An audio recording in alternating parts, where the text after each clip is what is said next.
Good afternoon. Good afternoon. Good afternoon. Good afternoon. प्रणाम। वालेकुम सलाम। Good afternoon.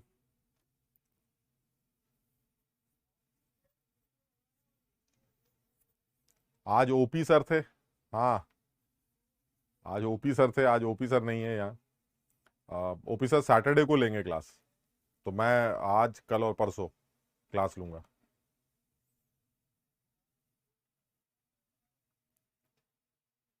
Good afternoon. Good afternoon.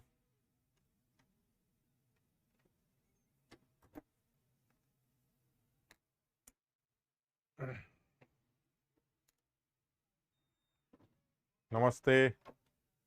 हाँ, आज आयनिक इक्विलिब्रियम स्टार्ट करेंगे। बस जरा सी 1 सेकंड की जो जरा सी बात है उसको और कवर कर लेते हैं फटाफट। एक हम लास्ट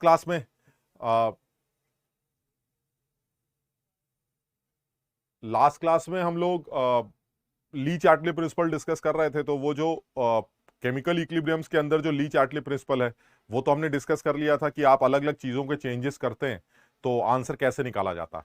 अब इसी के अंदर एक जरा 2 मिनट की बात और करनी है। फिजिकल इक्विलिब्रियम के अंदर प्रेशर टेम्परेचर का क्या असर पड़ता है। तो हाँ, टेस्ट का जो सिलेबस होगा बेटा वो केमिकल इक्विलिब्रियम तक ही रखेंगे। तो केमिकल इक्विलिब्रियम तक ही टेस्ट का सिलेबस रहेगा और उसमें पुराने भी चैप्टर्स के कुछ सवाल डालते रहेंगे ताकि रिवीजन होता रहे। तो पुराने सारे चैप्टर्स मान लेते हैं, उसके सवाल जितने भी कराए गए हैं तुम्हें उसके कुछ कुछ सवाल टेस्ट में डाला जाएगा। और हम केमिकल इक्विलिब्रियम तक देंगे, ऊपर शुरू से लेके आखिर तक केमिकल इक्विलिब्रियम, जिसमें केमिकल इक्विलिब्रियम और गैसियस स्टेट की वेटेज ज्यादा रखेंगे। तो केमिकल इक्विलिब्रियम और जो जो रिसेंट में हुआ है उनकी वेटेज ज्यादा रहेगी और जो पहले हो चुके हैं उनकी वेटेज थोड़ी कम रहेगी। अब प्लस इनऑर्गेनिक के भी कुछ पोर्शन जो ओम सर ने करा दिए हैं उसका भी कुछ पोर्शन का सवाल उसके अंदर डालेंगे। तो इससे होगा यही कि आप प्रॉपर तरीके से कुछ कुछ चीजें आपके ध्यान में बनी रहेंगी, अदरवाइज वो आप भूल जाएंगे। तो एटलीस्ट टेस्ट से पहले एक बार रिवीजन करके थोड़ा थोड़ा टेस्ट देना है ना। तो टेस्ट का सिलेबस यही मान के चलते हैं कि टिल टॉट सिर्फ आयनिक को छोड़कर बाकी जितना भी कराया गया है वो टेस्ट में डाल दिया जाएगा।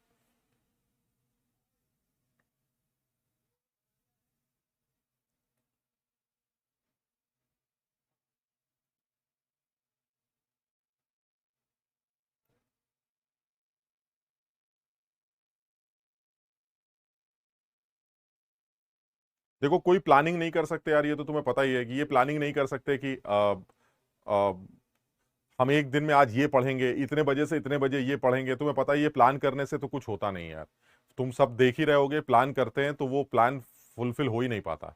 आप अगर इस तरह का कोई प्लानिंग करते हैं कि आज मैं इतने बजे ये करूंगा, इतने बजे ये करूंगा, तो वो हो नहीं पाता और वो हो भी नहीं सकता यार। कई बार ऐसा होता है किसी चीज में ज्यादा टाइम लग जाता है। तो कुछ बच्चे पूछ रहे हैं कि भाई एक दिन में ये सारे सब्जेक्ट कैसे करें। तो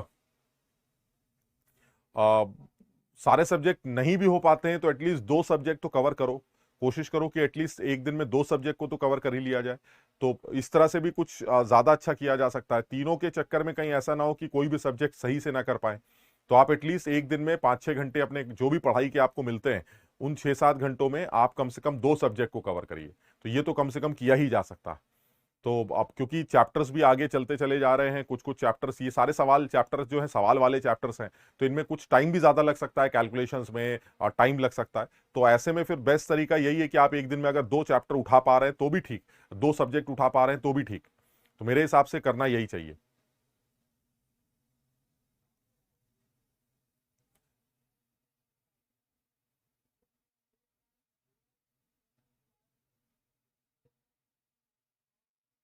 ठीक है, तो अब स्टार्ट करते हैं। हमने यहां पर जो बात की थी अब तक वो केमिकल इक्विलिब्रियम में ली चार्टली प्रिंसिपल पर खत्म किया था हमने। अब इसी में जरा सा एक फिजिकल इक्विलिब्रियम की बात और कर लेते हैं यार। जिस तरह से केमिकल इक्विलिब्रियम्स थे उसी तरह से फिजिकल इक्विलिब्रियम है। बस फिजिकल इक्विलिब्रियम में अलग यही है कि वो उन दो लोगों के बीच में बनता है जिनके फिजिकल कॉम्पोजिशन एक जैसे होते हैं। जैसे पानी का बर्फ के साथ, पानी का भाप के साथ, ग्रेफाइट का डायमंड के साथ। यानी कुछ ऐसे केसेस जिसमें सिर्फ फिजिकल चेंजेस नजर आ रहे हो, कोई केमिकल रिएक्शन ना हो रही। यानी कि जैसे वाटर का बर्फ के साथ का कोई इक्विलिब्रियम। तो अगर आइस वाटर इक्विलिब्रियम है तो उस आइस वाटर इक्विलिब्रियम पर क्या असर पड़ता है जब आप टेम्परेचर या प्रेशर वगैरह चेंज करते हैं। तो ये बहुत सीधा सा कॉन्सेप्ट है, इसमें मैं ज्यादा डिटेल में नहीं जाऊंगा, बहुत सीधी सी बात करूंगा कि अगर आप आइस वाटर इक्विलिब्रियम की बात कर रहे हैं या कार्बन ग्रेफाइट या कार्बन डायमंड के इक्विलिब्रियम्स की बात कर रहे हैं, जिसको आप फिजिकल इक्विलिब्रियम बोलते हैं। तो फिजिकल इक्विलिब्रियम में होता क्या है, जैसे मान लीजिए ऐसा लिया जाए, जैसे कार्बन का ग्रेफाइट ले लिया जाए,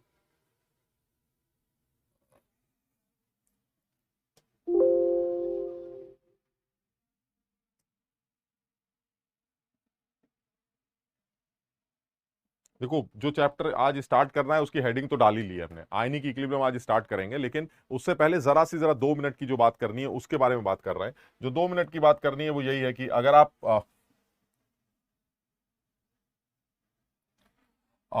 मान लीजिए कार्बन का ग्रेफाइट और कार्बन के डायमंड के बीच के इक्विलिब्रियम की बात कर रहे हैं,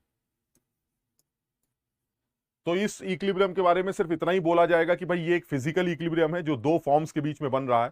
इस इक्विलिब्रियम पर प्रेशर और टेम्परेचर चेंज करने से क्या फर्क पड़ता है, ये बड़े कॉमन से सवाल बनते हैं, अच्छे सवाल बनते हैं। तो मुझे पता है कि ये रिएक्शन कार्बन ग्रेफाइट से कार्बन डायमंड की एक एंडोथर्मिक रिएक्शन, तो अगर ये एक एंडोथर्मिक रिएक्शन है तो एक चीज तो वैसे ही समझ में आ गई कि अगर ये एंडोथर्मिक है तो टेम्परेचर बढ़ाने से रिएक्शन फॉरवर्ड डायरेक्शन में जाएगी। ये तो वही पुरानी वाली बात हो गई कि एंडो का टेम्परेचर अगर आप इंक्रीज करते हैं तो के की वैल्यू बढ़ती, के की वैल्यू बढ़ने से रिएक्शन फॉरवर्ड डायरेक्शन में मूव करती। यानी किसी भी फिजिकल इक्विलिब्रियम की बात करें, अगर वो एंडोथर्मिक इक्विलिब्रियम है तो ये कंफर्म है कि आप पक्का टेम्परेचर बढ़ाने से फॉरवर्ड डायरेक्शन में मूव करें। अगर आप फॉरवर्ड डायरेक्शन में मूव करेंगे यानी डायमंड का बनना बढ़ेगा अगर आप टेम्परेचर बढ़ाते हैं।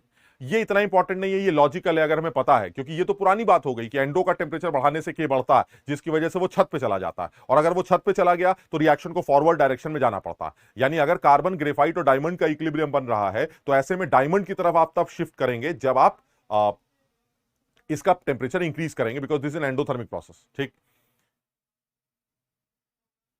अब वो क्या कह रहा है, वो कह रहा है ये तो ठीक है, अब आप ये बताइए प्रेशर बढ़ाने से क्या होगा। तो अब इसमें एक बात फिजिकल इक्विलिब्रियम्स के लिए बस एक बात नोट कर लेते हैं कि फॉर फिजिकल इक्विलिब्रियम्स जो इंपॉर्टेंट है हमें याद रखना, for physical equilibrium on increasing the pressure equilibrium shifts towards the direction where density is more। यानी अगर आप प्रेशर बढ़ा रहे हैं तो इक्विलिब्रियम उस तरफ शिफ्ट हो जाएगा जहां डेंसिटी ज्यादा है। बस आप इस बात को याद कर लीजिए, बात खत्म। ये इंपॉर्टेंट, ये इस पूरे फिजिकल इक्विलिब्रियम का सबसे इंपॉर्टेंट पोर्शन, और वो थोड़ा सा लॉजिकल भी लगता है। भाई अगर आप जैसे इसी सिस्टम का प्रेशर, और तुम सब जानते हो डायमंड जमीन के बहुत नीचे पाया जाता है जहां टेम्परेचर भी ज्यादा होता है, वो तो लॉजिकल है क्योंकि टेम्परेचर ज्यादा करेंगे तो इस एंडोथर्मिक रिएक्शन का फॉरवर्ड मूवमेंट होगा तो डायमंड के बनने की संभावनाएं बढ़ जाएंगी। और जमीन के बहुत नीचे प्रेशर भी बहुत ज्यादा होता है, यानी आपको ग्रेफाइट को अगर डायमंड में कन्वर्ट करना है तो डायमंड का प्रोडक्शन बढ़ाया जा सकता है on increasing the temperature and on increasing the pressure also. Why?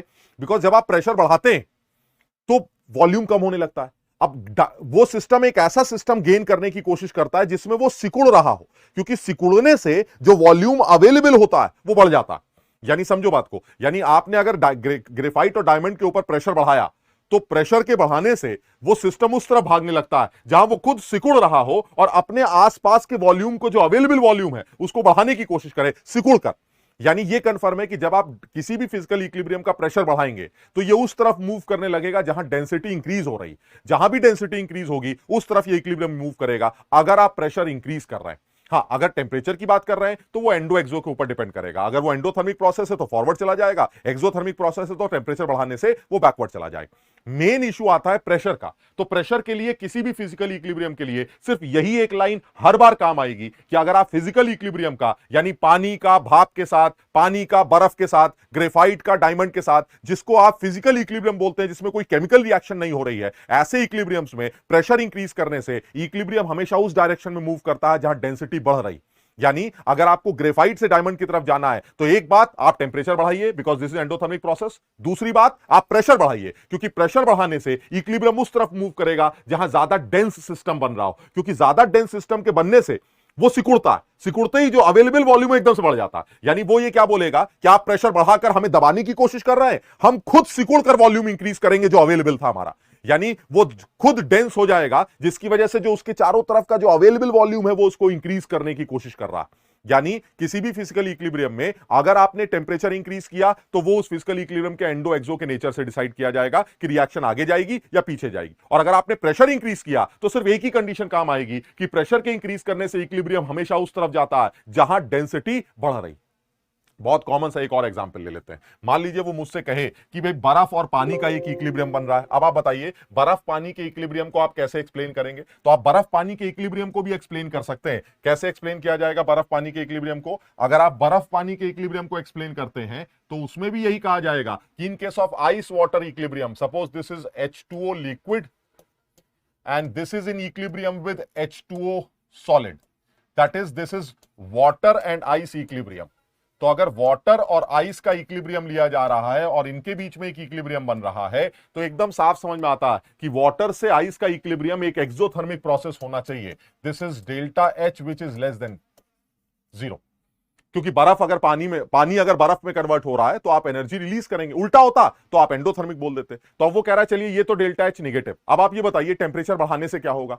तो टेंपरेचर बढ़ाने से ये इक्विलिब्रियम उस तरफ मूव करेगा जहां पर, अब क्योंकि एक्सो है, एक्सो के लिए क्या बोला गया है? एक्सो के लिए बोला जाता है कि अगर आप टेंपरेचर बढ़ाते हैं तो रिएक्शन बैकवर्ड जाती, अगर आप टेंपरेचर घटाते हैं तो रिएक्शन फॉरवर्ड जाती। तो इसका मतलब यह हुआ कि अगर आप आइस वाटर इक्विलिब्रियम की बात करते हैं जिसमें आपने टेंपरेचर को बढ़ा दिया और एक्सोथर्मिक प्रोसेस है, तो हमें पता है कि एक्सो का टेंपरेचर बढ़ागा तो के घटेगा, के घटा तो रिएक्शन बैकवर्ड डायरेक्शन में मूव करनी चाहिए। यानी ये कंफर्म है कि अगर आप इस आइस वाटर इक्विलिब्रियम का टेंपरेचर इंक्रीज करें जो कि एक एक्सोथर्मिक प्रोसेस है तो रिएक्शन पक्का बैकवर्ड डायरेक्शन में मूव करेगी और वो लिक्विड और बनाने की कोशिश करेगी। और ये तो लॉजिकल है यार कि टेंपरेचर बढ़ाने से बर्फ पिघलने लगेगी और वो लिक्विड में कन्वर्ट हो जाएगी। लेकिन प्रेशर वाली बात बच्चों को समझ में नहीं आती कि सर इस सिस्टम का प्रेशर बढ़ाने से क्या होगा। एक ही आंसर आएगा, सर प्रेशर बढ़ाने से आप पक्का इस फिजिकल इक्विलिब्रियम को उस डायरेक्शन में लेके जाएंगे जहां पर डेंसिटी बढ़ रही। अब आप ये डिसाइड करिए कि बर्फ की डेंसिटी ज्यादा होती है या पानी की डेंसिटी ज्यादा होती है। तुमने पढ़ रखा है कि बर्फ पानी के ऊपर तैरती है, इसका मतलब बर्फ की डेंसिटी पानी से कम होती।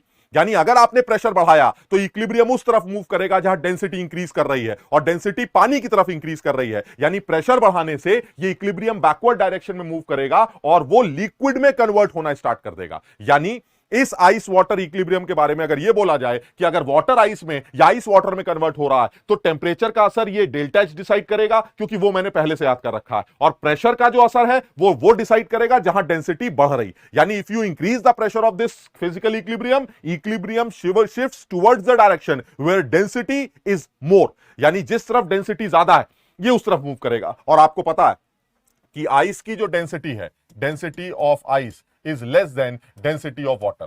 यानी अगर आइस की डेंसिटी पानी की डेंसिटी से कम है तो आपने प्रेशर बढ़ाया, इक्विलिब्रियम ज्यादा डेंसिटी की तरफ भागेगा और ज्यादा जो डेंसिटी है वो ज्यादा डेंसिटी आपको पानी की तरफ मिलेगी। ये नॉर्मल इक्विलिब्रियम। इसी तरह से कोई और इक्विलिब्रियम बना सकते हैं। पानी का भाप के साथ इक्विलिब्रियम बना लिया या पानी का भाप का पानी के साथ इक्विलिब्रियम बना लिया। यानी H2O वेपर्स या लिक्विड को आपने इक्विलिब्रियम दे दिया H2O वेपर्स के साथ, ये भी एक पॉसिबिलिटी है।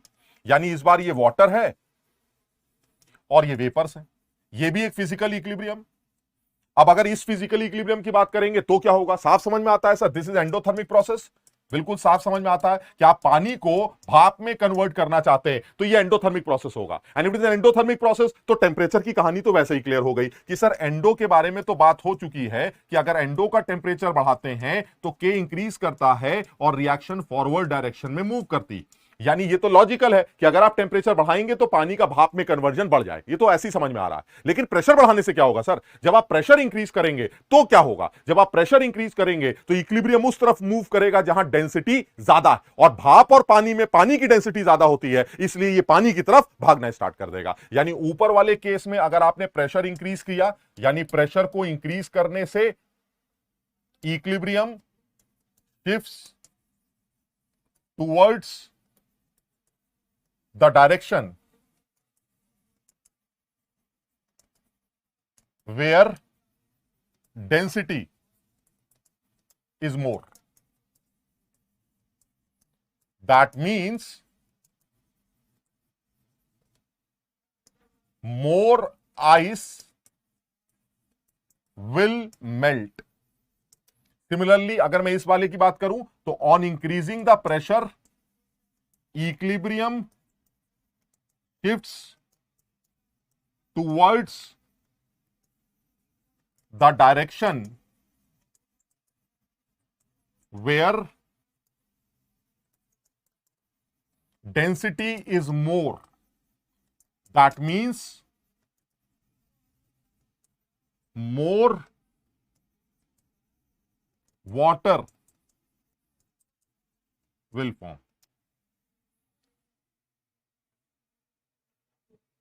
हाँ, यश फिजिकल इक्विलिब्रियम को देखकर पहचानने में आ जाएगा जिसमें आपको ऐसा लगेगा जैसे एक एलोट्रॉप फॉर्म दूसरे एलोट्रॉप फॉर्म में कन्वर्ट हो रहा है, या एक सिस्टम दूसरे सिस्टम में कन्वर्ट हो रहा है जिसमें सिर्फ फिजिकल चेंजेस हैं, जिसमें कोई केमिकल रिएक्शन नहीं हो रही है। यानी अलग अलग फेजेस इन्वॉल्व हैं किसी एक पर्टिकुलर सब्सटेंस के, जैसे भाप, gaseous phase, liquid phase, solid phase, liquid phase, solid phase, gaseous phase, carbon का एक एलोट्रॉप, कार्बन का दूसरा एलोट्रॉप। यानी जहां पर एलोट्रॉप्स का इन्वॉल्वमेंट होगा या जहां पर फेजेस का इन्वॉल्वमेंट होगा उसे आप फिजिकल इक्विलिब्रियम बोलेंगे, जिसमें कोई दो लोग आपस में रिएक्ट नहीं कर रहे हैं।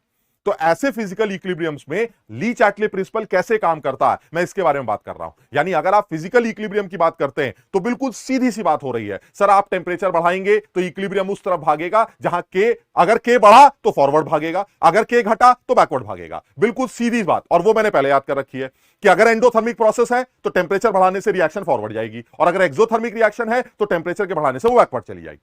वो मुझे पता चल जाएगा। दूसरा जो मुश्किल पार्ट आता है वो प्रेशर का आता है। प्रेशर का क्या रिलेशन आता है फिजिकल इक्विलिब्रियम में, और वो बिल्कुल सीधा बोला गया है, आप प्रेशर बढ़ाएंगे इक्विलिब्रियम उस तरफ भागेगा जहां वो अपने आप को सिकोड़ रहा हो। जैसे ही वो अपने आप को सिकोड़ेगा तो एकदम से वॉल्यूम बढ़ जाएगा उसके चारों तरफ का। यानी वो अपने आप को छोटा करके अपने अवेलेबल वॉल्यूम को बढ़ाने की कोशिश कर रहा है और आप उसको घटाने की कोशिश कर रहे हैं। यानी उस तरफ भागना है जहां डेंसिटी बढ़ रही, और डेंसिटी कहां बढ़ रही है वो आपको पहले से पता है। यानी in case of ice water equilibrium, और if you increase the pressure of the system, ice ज्यादा मेल्ट करने लगती। In case of water and vapour equilibrium, if you increase the pressure, vapour liquid में ज्यादा कन्वर्ट होने लगती है। यानी पानी का फॉर्मेशन बढ़ रहा है आइस वाटर इक्विलिब्रियम में, अगर आप प्रेशर बढ़ाते हैं। पानी का फॉर्मेशन बढ़ रहा है आइस और वाटर के इक्विलिब्रियम में, अगर आप प्रेशर बढ़ा रहे हैं। यानी कहने का मतलब किसी भी फेज इक्विलिब्रियम या फिजिकल इक्विलिब्रियम को ले लीजिए, आप बड़ी आसानी से यह डिसाइड कर सकते हैं कि आपके टेंपरेचर का और प्रेशर का इस फिजिकल इक्विलिब्रियम पर क्या असर पड़ने वाला है। बिल्कुल आसान है एकदम। मतलब मेरे हिसाब से आप अगर अपनी ज्यादा अकल ना लगाएं तो मुझे जो सीधी बात समझ में आती है वो इतनी समझ में आती है कि for physical equilibriums, if you increase the pressure, equilibrium shifts towards the direction where density is increasing. That's it, और कुछ नहीं सोचना है। और जहां तक टेंपरेचर का वेरिएशन है वो तो ऑब्वियस है। टेंपरेचर के वेरिएशन के लिए तो आप बिल्कुल साफ जानते हैं कि आप टेंपरेचर के बढ़ाने से रिएक्शन को आगे तभी लेके जाते हैं जब वो एंडोथर्मिक प्रोसेस हो, और टेंपरेचर के बढ़ाने से रिएक्शन पीछे तब भागती है जब वो एक्सोथर्मिक प्रोसेस हो। तो आप ये भी डिसाइड कर सकते हैं कि टेंपरेचर का असर क्या है और प्रेशर का असर क्या है।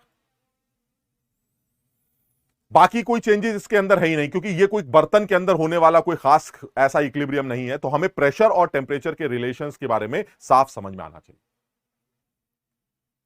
हाँ अंकुश, ये मुझे थोड़ा थोड़ा तो आइडिया है, वैसे वो एग्जाम में देता है कि भाई मुझे कैसे पता चला कि आप एंडो हैं या एक्सो। तो थोड़ा थोड़ा लॉजिक है मेरे पास कि जब आप वाटर को आइस के पास लेके जा रहे हैं तो इसका मतलब वाटर में से आप हीट खींच रहे हैं, तो that means this is an exothermic process, is logical. आप आइस को वाटर में कन्वर्ट कर रहे हैं तो आप एनर्जी दे रहे हैं, तो that is an endothermic process.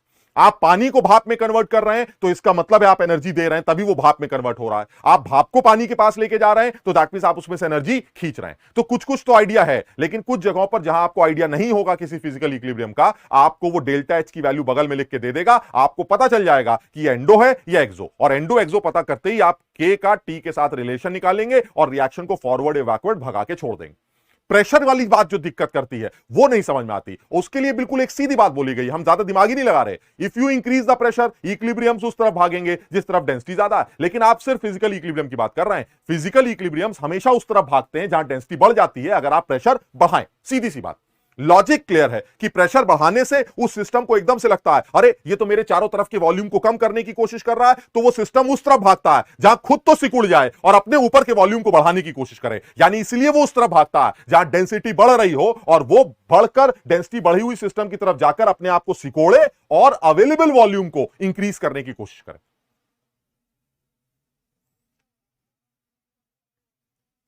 यहां तक समझ में आ गया भाई?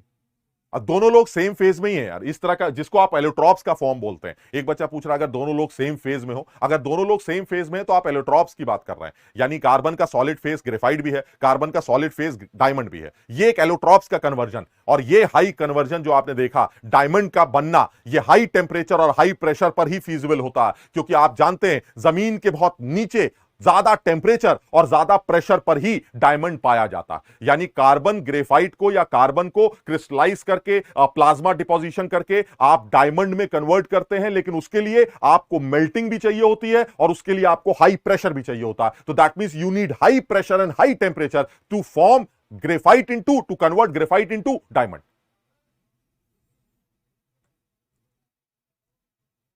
एक बच्चा पूछ रहा है अवेलेबल वॉल्यूम को इंक्रीज करने का क्या मतलब? भाई ये ज्यादा दिमाग मत लगाओ यार, बात समझो कि मेरे ऊपर प्रेशर पड़ा, ठीक? अब अगर मेरे ऊपर प्रेशर पड़ा तो इसका मतलब आप मेरे वॉल्यूम को दबाने की कोशिश कर रहे हैं, तो मैं ऐसा क्या करूं कि वो वॉल्यूम एकदम से रिलीज हो जाए?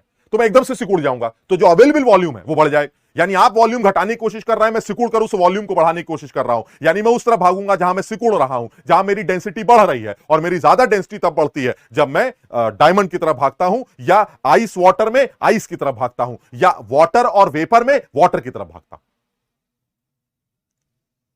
यहां तक सबके समझ में आ गया? ठीक।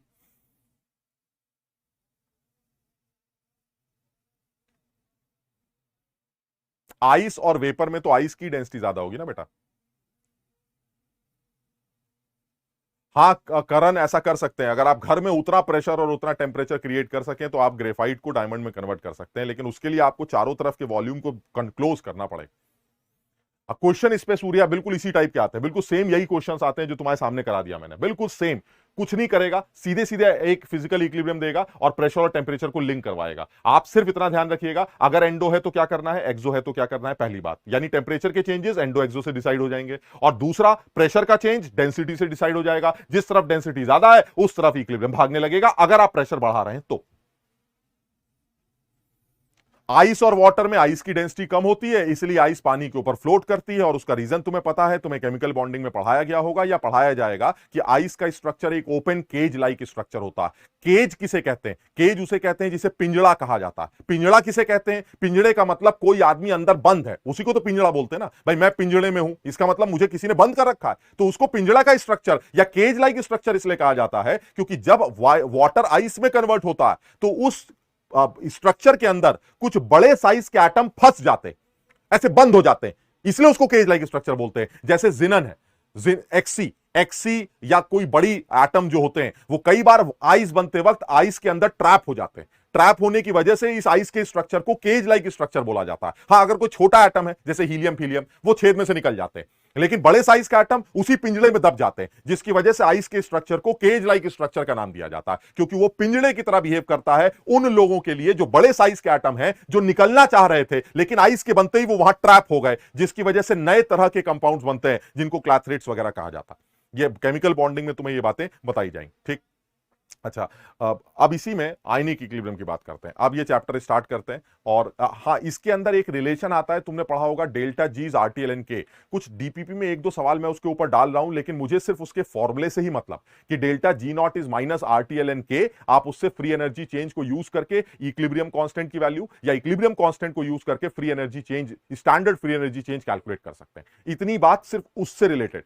बाकी जब थर्मोडायनेमिक्स में करेंगे तो इस डेल्टा जी का जो रिलेशन आता है, इसके फॉर्मूले को डिराइव करके भी दिखा देंगे कि ये फॉर्मूला बनता कैसे है, और इलेक्ट्रोकेमिस्ट्री में भी इसका डेरिवेशन दोबारा आ जाएगा, तो वहां से भी इस बात को समझ लेंगे। तो अभी के लिए इस चैप्टर में इतनी बातें करके आप इनके क्वेश्चंस वगैरह की प्रैक्टिस करते हैं, ठीक है? अच्छा, अब और आगे बढ़ते हैं। और आगे बढ़ते हैं। अब आते हैं आयनिक में। यार आयनिक बड़ा इंपॉर्टेंट चैप्टर है, तुम्हें पता है। थोड़ा सा घबराहट भी होती है क्योंकि एक मुश्किल चैप्टर में काउंट किया जाता है, लेकिन अगर कोई आदमी इसको शुरू से समझता हुआ चले तो आयनिक एक सिंपल चैप्टर बन सकता है, अगर बहुत गंदे या बहुत बड़े सब्जेक्टिव लेवल के सवालों की बात ना की जाए। यानी आईआईटी के एडवांस लेवल तक की अगर बात की जाए तो ये एक सिंपल चैप्टर है। अगर आप शुरू से लेकर आखिर तक बिल्कुल कॉन्टिन्यूएशन में चलेंगे तो ये चैप्टर कहीं से भी मुश्किल नहीं लगेगा। मेरे हिसाब से इस आयनिक इक्विलिब्रियम के कुछ 5 टॉपिक्स हैं जो मुझे डिसाइड करने हैं, जो मुझे पढ़ने चाहिए, जो हमारे लेवल पर हमें आने चाहिए, जिनमें सबसे पहले मैं उन टॉपिक्स के नाम लिख रहा हूं। उन टॉपिक्स की अगर बात करें तो सबसे पहले आयनिक इक्विलिब्रियम के अंदर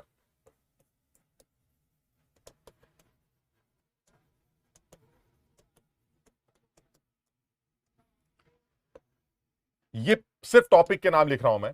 सबसे पहले पीएच कैलकुलेशन से रिलेटेड बातें होनी चाहिए। उसके बाद सेकंड टॉपिक होना चाहिए सॉल्ट हाइड्रोलिसिस का।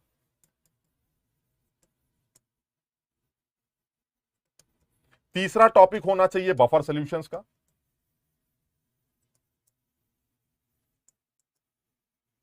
चौथा टॉपिक होना चाहिए सॉल्ट सॉल्युबिलिटी का।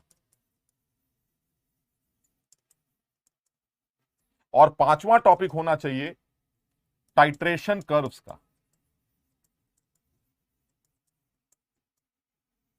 ये 5 टॉपिक होने चाहिए जो आयनिक इक्विलिब्रियम में एक आईआईटी की तैयारी करने वाले बच्चे को क्लियर होने चाहिए। तो मैं लाइन से एक एक टॉपिक डिस्कस करूंगा जिसमें थोड़ा सा टाइम लग सकता है, लेकिन डिटेल में इसको समझने की कोशिश करेंगे बिकॉज ये इंपॉर्टेंट माना जाता है। यानी पीएच कैलकुलेशंस में क्या क्या करना है, स्ट्रॉन्ग एसिड्स की पीएच कैसे निकलती है, स्ट्रॉन्ग एसिड्स के मिक्सचर की पीएच कैसे निकलती है, वीक एसिड की पीएच कैसे निकलती है, वीक एसिड्स के मिक्सचर की पीएच कैसे निकलती है, पॉलीप्रोटिक एसिड्स की पीएच कैसे निकलती है, बेसिस की पीएच कैसे निकलती है, वगैरह वगैरह। ठीक, ये सारी बातें आ जाएंगी। दूसरा, जब आप सॉल्ट हाइड्रोलिसिस की बात करेंगे तो सॉल्ट की हाइड्रोलिसिस में कैटाइन की हाइड्रोलिसिस कैसे होगी, एनाइन की कैसे होगी, दोनों लोगों की हाइड्रोलिसिस कैसे होगी, एम्फीप्रोटिक एनाइंस की हाइड्रोलिसिस कैसे होगी, और भी तरह के जो पॉली एनाइंस है उनकी हाइड्रोलिसिस कैसे होगी, ये सारी कहानी। बफर सॉल्यूशंस में भी बफर सॉल्यूशंस को डिफाइन किया जाएगा, उनकी बफर कैपेसिटीज के बारे में बात की जाएगी, और बफर सॉल्यूशंस में कुछ खास चीजें जो इंपॉर्टेंट हैं, जो बहुत अजीब सी हैं, जो बच्चों को नहीं समझ में आती क्योंकि वो ध्यान नहीं देते, उसके बारे में डिस्कशन की जाएगी। सॉल्ट सॉल्युबिलिटी सबसे ज्यादा इंपॉर्टेंट है। जेई पॉइंट ऑफ व्यू से भी बहुत सारे सवाल सॉल्ट सॉल्युबिलिटी पे बनाए जाते हैं। सॉल्ट्स की सॉल्युबिलिटी पानी के अंदर, सॉल्ट्स की सॉल्युबिलिटी बफर्स के अंदर, सॉल्ट्स की सॉल्युबिलिटी कॉमन आयन के पेस में, ऐसे सॉल्ट जिनमें एनायनिक हाइड्रोलिसिस हो सकती है उनकी सॉल्युबिलिटी, तमाम केसेस जो सॉल्ट सॉल्युबिलिटीज के बन सकते हैं वो सारे डिस्कस किए जाएंगे, और लास्ट में टाइट्रेशन कर्व्स किए जाएंगे। अगर तुम तब तक जिंदा रहे तो हम टाइट्रेशन कर्व्स के बारे में बात कर लेंगे, क्योंकि ये चीजें थोड़ी सी समझने वाली। तो यहां पर बहुत सारे बच्चों को ये चैप्टर थोड़ा सा मुश्किल आता है।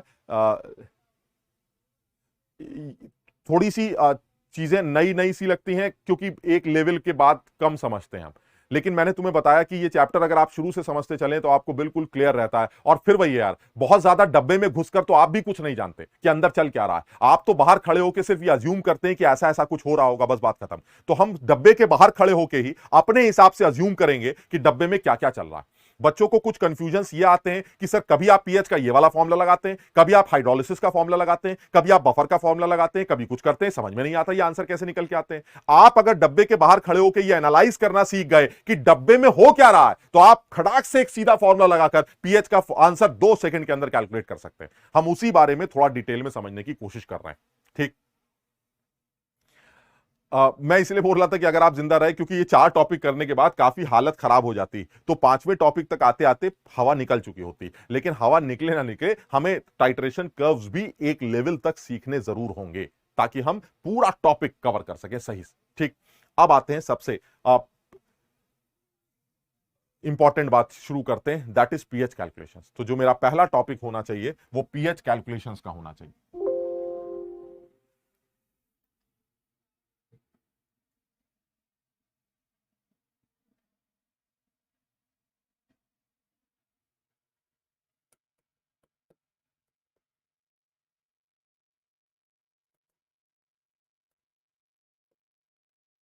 सबसे पहला केस बनाएंगे फॉर स्ट्रॉन्ग एसिड्स। सबसे पहला केस बनाने की कोशिश कर रहे हैं स्ट्रॉन्ग एसिड्स की पीएच कैसे कैलकुलेट करें। अमित आज नहीं पढ़ा पाएंगे बेटा, आज सारे टॉपिक नहीं करा पाएंगे, धीरे धीरे करके करेंगे, लेकिन कर लेंगे सारे टॉपिक, है ना। तो आज करेंगे तो वाकई में चौथे तक तो नंबर ही खत्म हो जाएगा, तुम्हारा भी और हमारा भी। तो इसलिए आज जितना कर पाएंगे धीरे धीरे करके इसको आगे बढ़ाएंगे, लेकिन करने हमें ये पांचों टॉपिक्स होंगे, बिकॉज यही हमें इस चैप्टर में सीखना है। और तुम देखोगे जो बच्चा ध्यान से सुनता चला जाएगा, इस चैप्टर से जिसको भी डर लगता है उसको ये समझ में आ जाएगा ये चैप्टर डरने वाला बिल्कुल नहीं। वो बिल्कुल कॉन्फिडेंट होगा, आसानी से समझता जाए, लिखता जाए, सुनता जाए। बहुत ज्यादा सोचना नहीं है कि सर ऐसा वैसा, ना ना ना, ऐसा वैसा कुछ नहीं, बिल्कुल सीधी बात। अब जैसे ये स्ट्रॉन्ग एसिड्स की पीएच का पहला टॉपिक आ गया, वो कह रहा भाई ये बताइए स्ट्रॉन्ग एसिड की पीएच आप कैसे निकालते हैं। तो मैंने कहा देखिए ऐसा, मैं ज्यादा डिटेल में नहीं जाता, मुझे एक चीज समझ में आती है कि आपके पास जो स्ट्रॉन्ग एसिड या कोई भी चीज हो, अगर आप उस सिस्टम की पीएच कैलकुलेट करना चाहते हैं तो मुझे सिर्फ एक फॉर्मूला बताया गया है, that is pH is equal to minus log H plus concentration, यानी डाइल्यूट एसिड्स की या डाइल्यूट सॉल्यूशंस की पीएच का ये एक formula. This is applicable only for dilute solutions, यानी डाइल्यूट सॉल्यूशंस के लिए फॉर्मूला अप्लाई किया जाता।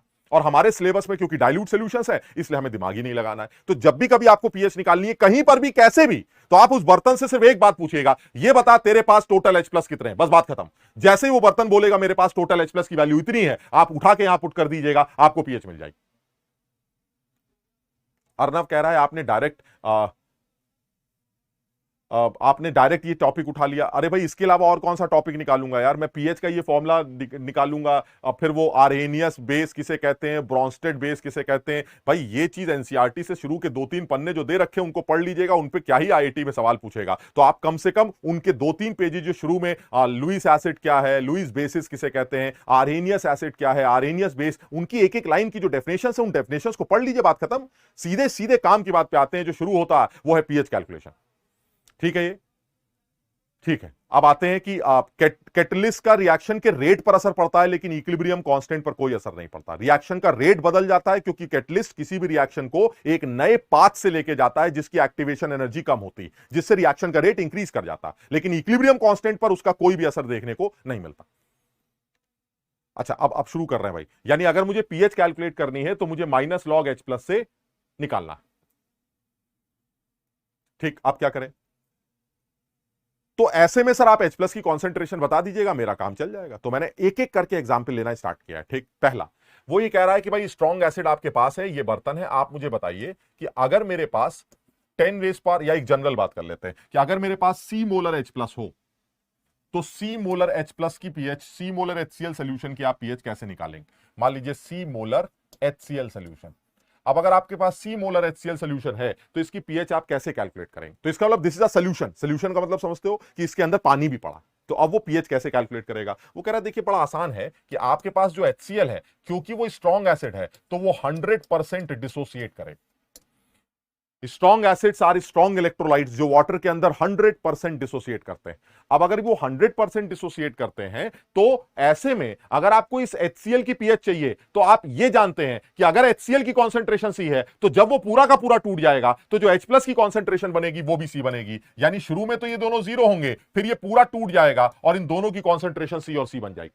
यानी जो लग रहा है वो ये कि जो H प्लस हैं, जो एसिड से निकल के आ रहे हैं, ये H प्लस C मोलर होने चाहिए, और अगर ये C मोलर होने चाहिए तो पीएच की वैल्यू माइनस लॉग C के बराबर आनी चाहिए, क्योंकि H प्लस की कॉन्सेंट्रेशन C है, बात खत्म हो गई। तो उसने पूछा कि भाई ये बताइए ये ऐसा ऐसा ऐसा अगर आप करते हैं तो हर बार किसी स्ट्रॉन्ग एसिड की पीएच आप निकालने के लिए हर बार यही काम करेंगे। मैंने कहा बिल्कुल यही काम करेंगे। कह रहा अच्छा एग्जांपल लेके बताइए। तो मैंने एक एक करके एग्जांपल लिया। उसने कहा ये बताइए 10⁻³ मोलर HCl की पीएच आप कैसे निकालें।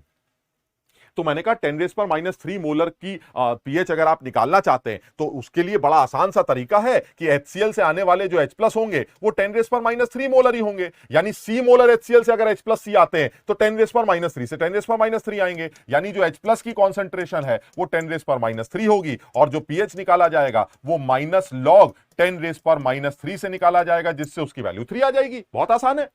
उसने कहा चलिए ये भी ठीक है, अगर मैं 10⁻⁴ मोलर लूंगा तो क्या होगा। तो मैंने कहा सर 4 मोलर लेंगे तो आंसर 4 आ जाएगा, इसमें क्या दिमाग लगाना है। यानी HCl की कॉन्सेंट्रेशन अगर 10⁻⁴ ली जाती है तो जो पीएच निकल के आएगी वो 4 निकल आएगी। जैसे अगर ये 10⁻⁴ मोलर है तो जो पीएच निकल के आएगी वो 4 निकल के आएगी, क्योंकि इससे आने वाले जो H प्लस होंगे वो 10⁻⁴ होंगे। तो जो पीएच कैलकुलेशन करेंगे वो माइनस लॉग 10⁻⁴ दैट इज 4 आ जाएगी। यानी -3 की आंसर 3 आ रहा है, -4 मोलर है तो 4 आ रहा है। तो उसने कहा फिर तो कुछ करना ही नहीं है, आप जो भी ले लेंगे उसका आंसर मैं ओरली बता दूंगा। -5 का 5 आ जाएगा, -6 का 6 आ जाएगा, -7 का 7 आ जाएगा, so on so on so on.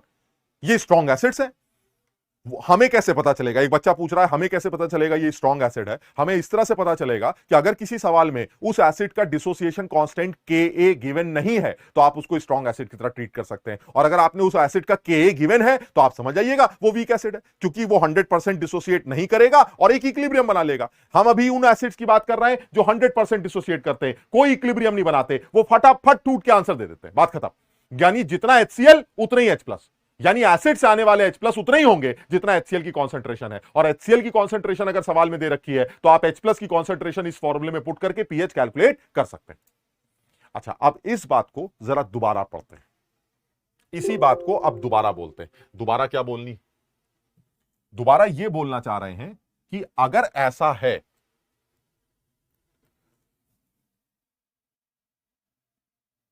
तो ये बताइए, एक बार जरा फटाफट ये बताइए 10⁻² मोलर HCl की आप pH क्या लिखेंगे? तो मैंने कहा इसका आंसर 2 आएगा। उसने कहा 10⁻³ मोलर का आंसर आप क्या लिखेंगे? तो मैंने कहा 10⁻³ का आंसर 3 निकल के आएगा। 10⁻⁴ का आंसर आप क्या लिखेंगे? तो मैंने कहा 10⁻⁴ का आंसर 4 आएगा। उसने कहा 10⁻⁵ का आंसर क्या लिखेंगे? तो 10⁻⁵ का आंसर 5 आएगा। उसने कहा 10⁻�6 मोलर का आंसर क्या लिखेंगे? तो 10⁻�6 मोलर का आंसर 6 आएगा। 10⁻7 मोलर का आंसर क्या लिखेंगे? तो उसने कहा 10⁻7 मोलर का आंसर 7 आएगा। कह रहा है ये क्या कर रहे हैं सर, ये तो गलत कर रहे हैं आप। मैंने कहा क्यों? कह रहा है सर ये HCl है। तो मैंने कहा उससे क्या होता है? कह रहा है HCl है तो सर एसिड होगा। हाँ एसिड होगा, और अगर एसिड है तो उसकी pH 7 से कम होनी चाहिए 25 डिग्री सेंटीग्रेड पर। यानी 25 डिग्री सेंटीग्रेड पर जो स्केल बनाया गया है pH का, वो स्केल ये कहता है कि 25 डिग्री सेंटीग्रेड पर 7 इज माई न्यूट्रल पॉइंट। 7 मेरा न्यूट्रल पॉइंट होता है। और 7 के जो ऊपर वाले लोग हैं 6, 5, 4 ये एसिड्स होते हैं, और 7 से जो नीचे वाले लोग हैं 8, 9, 10 ये मेरे बेसिक होते हैं। यानी 25 डिग्री सेंटीग्रेड पर जो pH स्केल बनाया गया है वो ये बनाया गया है कि 7 को न्यूट्रल माना जा सकता है। 7 से कम pH है तो एसिडिक होगा, 7 से ज्यादा है तो बेसिक होगा एट 25। हां, अगर आपने टेम्परेचर चेंज किया तो हो सकता है कि 7 वो न्यूट्रल ना रहे, वो एसिड बन जाए या वो बेस बन जाए। मैंने कहा ये क्या मतलब होता है? कह रहा बिल्कुल हो सकता है। आप देखिए कैसे निकाला जाएगा, ये बिल्कुल आसान है। H2O भी एक इक्विलिब्रियम फॉर्म करता है H+ और OH- का, और इस H2O का जो Kw वैल्यू होता है वो H+ इंटू OH- से निकाला जाता है। At 25 degree centigrade Kw of water is 10⁻⁻14। 25 degree centigrade पर पानी का ये जो आयनिक प्रोडक्ट है वो 10⁻⁻14 माना जाता। देवाशीष 1 मोलर की भी बात करेंगे, अभी एक सेकंड 1 मोलर की भी बात करेंगे। आप जरा एक सेकंड के लिए समझिए इस बात को। pH की वैल्यू यानी Kw की जो वैल्यू है वो 10⁻⁻14 है अगर आप पानी की बात कर रहे हैं 25। अब आप ये भी जानते हैं कि पानी से आने वाले H+ और OH- बराबर होते हैं। इसका मतलब ये हुआ H और OH का जो मल्टीप्लीकेशन है अगर वो -14 है और ये दोनों बराबर हैं तो इससे ये पता चल जाता है कि जो H+ की वैल्यू आएगी वो 10⁻⁷ मोलर आएगी। इसका मतलब यह हुआ कि जो pH होगी वो 7 होगी। किसकी? पानी की। कब? 25 डिग्री। यानी पानी जो कि न्यूट्रल है 25 डिग्री सेंटीग्रेड पर 7 pH इज न्यूट्रल पॉइंट। मैंने कहा चलिए ठीक है मान लेते हैं। वो कह रहा है अगर 25 से ज्यादा टेंपरेचर लेंगे तो क्या होगा? तो मैंने कहा बढ़ा के देख लेते हैं। अगर मैंने टेंपरेचर को 25 से ज्यादा लिया तो क्या होगा? अगर टेंपरेचर ग्रेटर देन 25 है तो जो Kw होगा वो इंक्रीज कर जाएगा, क्योंकि पानी का डिसोसिएशन बढ़ेगा। पानी के डिसोसिएशन बढ़ने से जो Kw की वैल्यू है वो टेंपरेचर चेंज करने से बढ़ जाएगी। अब मान लीजिए -14 से बढ़कर वो -12 हो गई तो मैंने 10 की पावर -12 ले, ऐसे समझाने के लिए बोल रहा हूं, ये -12 ले ली। यानी अगर टेंपरेचर इंक्रीज करता है तो Kw इंक्रीज करेगा। Kw इंक्रीज करेगा तो इसका मतलब यह हुआ कि जो पानी का आयनिक प्रोडक्ट है वो 10⁻⁻12 हो जाएगा। लेकिन यह तो कंफर्म है कि H और OH बराबर होते हैं, तो अगर H और OH बराबर हैं तो जो H+ की कॉन्सेंट्रेशन अब निकल के आएगी वो 10⁻⁻6 निकल के आएगी। तो अब जो pH बनेगी वो pH 6 आएगी। अब अगर pH 6 है जो कि न्यूट्रल है तो एक चीज तो वैसे ही समझ में आ गई कि पानी जो कि न्यूट्रल है, अब जो पीएच स्केल डिफाइन करेगा वो ये डिफाइन करेगा कि 6 पॉइंट मेरा न्यूट्रल पॉइंट होगा। तो अब एकदम साफ समझ में आता है कि 6 के ऊपर वाले लोग 5 4 3 2 अब वो एसिड होंगे, लेकिन 6 के नीचे वाले लोग 7 8 9 अब वो बेसिक होंगे। इससे क्या पता चल रहा है? इससे ये पता चल रहा है कि 25 डिग्री पर तो 7 न्यूट्रल है, लेकिन 25 से ज्यादा लोग हैं तो 7 मेरा बेसिक पॉइंट शिफ्ट हो जाएगा। यानी द न्यूट्रल पॉइंट जिसे आप 7 समझते थे वो 25 पर तो 7 है, वो तो न्यूट्रल है। लेकिन अगर आपने टेंपरेचर इंक्रीज किया तो KW के इंक्रीज होने से जो पानी का न्यूट्रल पॉइंट है, यानी जिसको आपने न्यूट्रल बोला है, वो पानी की पीएच न्यूट्रल 0.6 होता है, तो 7 मेरा अब बेसिक बन जाएगा। यानी टेंपरेचर के इंक्रीज करते ही ये वाला जो न्यूट्रल पॉइंट है ये हल्का सा ऊपर शिफ्ट हो जाता है, और जैसे ही न्यूट्रल पॉइंट ऊपर शिफ्ट होता है तो जो 7 है वो नीचे रह जाता है, और 7 के नीचे रहते ही वो 7 मेरा बेसिक बन जाता है। समझो इस बात को। यानी अगर कोई पूछे कि पानी की पीएच हमेशा 7 होती, फॉल्स। पानी की पीएच 7 के अलावा कुछ भी हो सकती है, वो 7 सिर्फ 25 पर होती है। इसलिए न्यूट्रल पॉइंट 7 25 पर कंसीडर किया जाता है। न्यूट्रल पॉइंट 6 भी हो सकता है अगर टेंपरेचर बढ़ रहा है, न्यूट्रल पॉइंट 8 भी हो सकता है अगर टेंपरेचर घट रहा है। यानी अगर आप टेंपरेचर को डिक्रीज करते हैं तो क्या होगा? अगर आप टेंपरेचर को डिक्रीज करेंगे तो KW वैल्यू डिक्रीज कर जाएगी, और अगर KW डिक्रीज कर गई तो उस केस में न्यूट्रल पॉइंट आपका 7 से बढ़ भी सकता है। यानी मेरे कहने का मतलब है कि अगर आप टेंपरेचर को 25 डिग्री से कम लेते हैं at less than 25 degree centigrade, अब क्या होगा? 25 डिग्री सेंटीग्रेड से कम लेंगे तो KW की वैल्यू 10 रेज पर -14 से कम हो जाएगी, मान लेते हैं -16 हो जाएगी। ऐसी मानने की बात कर रहे हैं कि अब KW घटकर -16 हो गया। तो अगर KW घटकर 16 हो गया तो जो H+ कॉन्सेंट्रेशन निकल के आएगी वो 10 रेज पर -8 आएगी। अब अगर वो 10 रेज पर -8 है तो पानी की जो पीएच आएगी वो 8 निकल के आएगी। पानी न्यूट्रल होता है, पीएच उसकी 8 है, तो this time this 8 will be my neutral point. And if 8 is neutral point तो जो इसके ऊपर के लोग हैं 7 6 5 अब वो एसिडिक सिस्टम बन गए, और इसके नीचे वाले लोग 9 10 11 अब वो बेसिक सिस्टम बन गए। यानी मेरे कहने का मतलब है कि वही 7 जो पहले न्यूट्रल हुआ करता था अब वो एसिड की तरफ चला गया, वही 7 जो पहले न्यूट्रल हुआ करता था वो इसके पहले वाले केस में बेसिक की तरफ चला गया। यानी ये समझ में आता है कि pH is equal to 7 is neutral only at 25 degree centigrade, and if the temperature is increasing in that case 7 will be basic point, and in case of temperature decreasing 7 will be by acidic point। इसको समझने की कोशिश करना। KW का मतलब है पानी का डिसोसिएशन कांस्टेंट, यानी पानी के इक्विलिब्रियम का जो इक्विलिब्रियम कांस्टेंट है दैट इज KW, जो कि H और OH के मल्टीप्लिकेशन से निकाला जाएगा। वो वैल्यू कितनी निकल के आने वाली है? वो 10 रेज पर -14 आती है एट 25।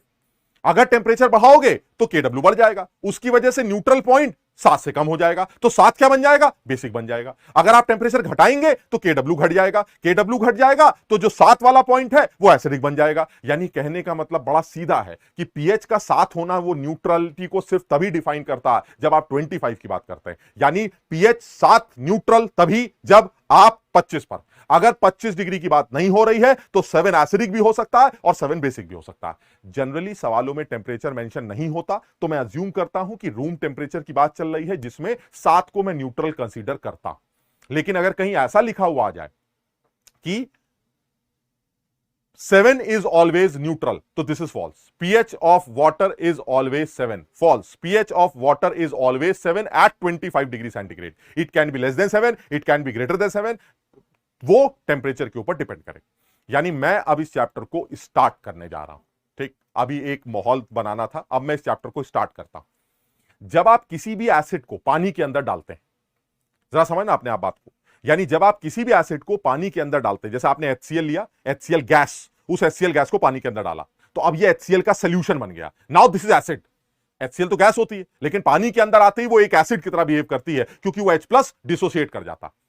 अब वो ये कह रहा है कि जब आप किसी भी एसिड को पानी के अंदर डालकर डाइल्यूट करते हैं तो उस केस में पानी भी एक ऐसा आदमी है जो अपने H+ दे रहा था। देख लीजिए, पानी भी अपने H+ देता है, और एसिड अंदर जाने के बाद वो भी अपने H+ देता है। यानी कुल मिला के जब आपको सोल्यूशन की पीएच निकालनी होती है तो आपको पानी से आने वाले भी H+ कंसीडर करने पड़ते हैं और एसिड से आने वाले H+ भी कंसीडर करने पड़ते हैं, क्योंकि आपको HCl की पीएच नहीं, आपको HCl के सोल्यूशन की पीएच निकालनी है, और सोल्यूशन में वाटर भी है, वाटर भी डिसोसिएट करता है, वो भी H+ देता है, HCl भी H+ देता है। यानी अगर आपको पूरे सोल्यूशन की पीएच निकालनी है तो आपको टोटल H+ कंसीडर करने पड़ते हैं, और तब आप जाके पीएच कैलकुलेट करते हैं।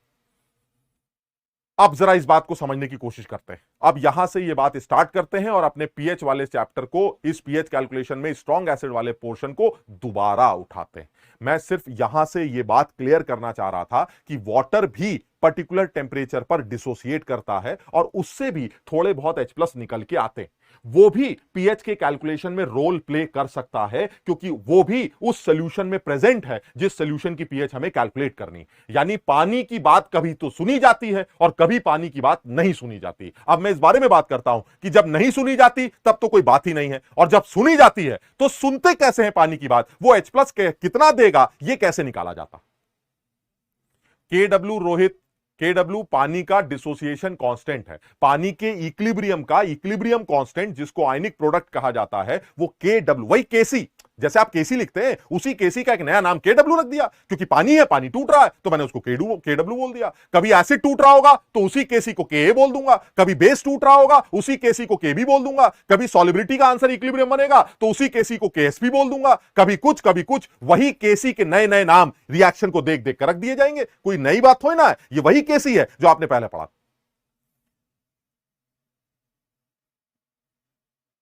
अब जरा समझना, अब काम की बात कर रहे हैं, अब ये बात शुरू करने जा रहे हैं। अब फिर से आते हैं दोबारा पीएच कैलकुलेशंस ऑफ एसिड की बात करते हैं।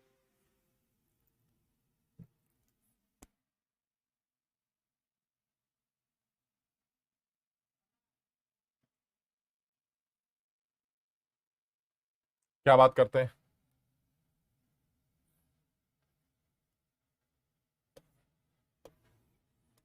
ये बर्तन है, इस बर्तन में ये ऑलरेडी एक इक्विलिब्रियम बना हुआ है। अब आपने इसके ऊपर HCl डाल दिया, C मोलर, यानी अब जो सोल्यूशन बन गया वो C मोलर बन गया। अब आपसे पीएच पूछी जा रही, ठीक। अब बहुत इत्मीनान से समझते हैं जरा, मुझे पीएच किसकी पूछी जा रही, HCl की या HCl के सोल्यूशन की?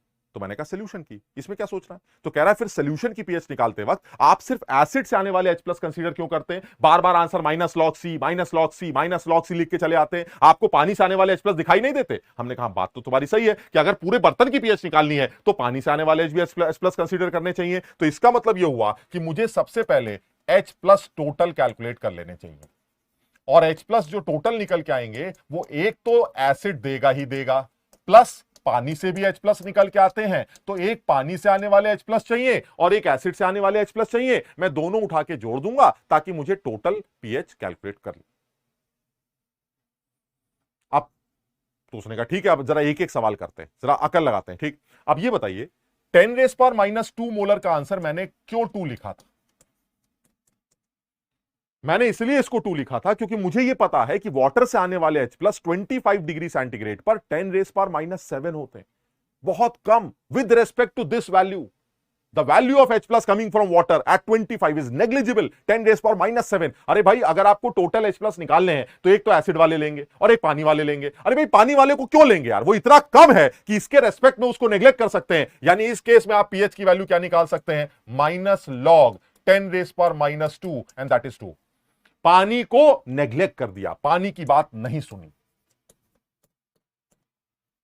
क्यों? क्योंकि वाटर से आने वाले H+ they are negligible, water का डिसोसिएशन बहुत वीक होता है, उसका K वैल्यू बहुत कम होता है, -14। तो उससे आने वाले H+ को आप नेग्लेक्ट कर दीजिए। एसिड कहेगा भाई मैं ही हूं, मुझसे ही H+ आएंगे, तुम्हारी ऐसी की तैसी। तो मैंने कहा भाई एसिड से कितने आएंगे, वो तो कह रहा है वो तो आपको पता ही है, जितना HCl की कॉन्सेंट्रेशन उतनी H+ की कॉन्सेंट्रेशन, उससे आप पीएच कैलकुलेट कर लीजिए। तो मैंने कहा चलिए ठीक है। अब वो कह रहा है चलिए यही काम आप -4 के साथ भी कर लीजिए।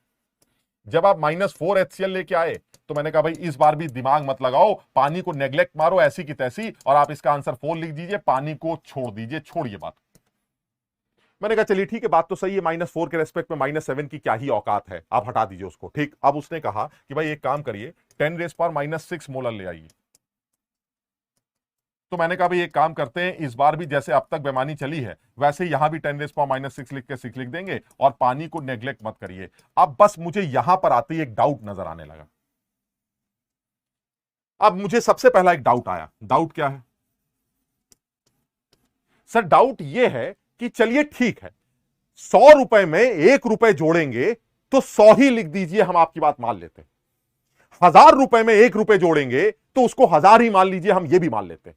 लाख रुपए में 1 रुपए जोड़ेंगे तो भी उसको लाख मान लीजिए, ये बात समझ में आती है। यानी लाख में 1 जोड़ना लाख आ जाएगा, 10,000 में 1 जोड़ना 10,000 आ जाएगा, 1,000 में 1 जोड़ना 1,000 आ जाएगा। चलिए 100 में 1 जोड़ना, चलिए ये भी मान लेते हैं 100 आ जाएगा। लेकिन सर 10 में 1 जोड़ना, ये क्या बदतमीजी है? आप 10 में 1 जोड़ेंगे तो 10 क्यों लिख रहे हैं? अरे यार 1 with respect to 10 is significant. आप 1 को 10 के रेस्पेक्ट में कैसे नेग्लेक्ट कर रहे हैं सर? ये तो गलत कर रहे हैं। मेरे कहने का मतलब ये हुआ कि आप इससे पहले पानी की इसलिए नहीं सुनते थे क्योंकि एसिड से आने वाले -4 और पानी से आने वाले -7 हुआ करते थे, और वो -7 इतने कम होते थे -4 के रेस्पेक्ट में। समझ रहे हो? -4 और -7 का रिलेशन 1000 गुने का अंतर है। 1000 गुने के अंतर में हमने कहा ऐसी तैसी तुम्हारी, हटो यहां से। वो कह रहा सर मैं आपकी यहां तक बात समझ गया, मैं मानता हूं, मैं -5 के केस में भी मान लूंगा क्योंकि -5 और -7 का रिलेशन 100 और 1 का रिलेशन होगा, मान लेता हूं। लेकिन सर ये -6, ये कोई इतना ज्यादा थोड़ी ना है कि आप पानी से आने वाले -7 को नेग्लेक्ट कर दें। सर ये क्या बदतमीजी कर रहे हैं आप? पानी से आने वाले H+ की बात आपको सुननी चाहिए और आपको पानी से आने वाले H+ को भी ऐड करना चाहिए ताकि आप सोल्यूशन की कायदे से pH निकाल सके।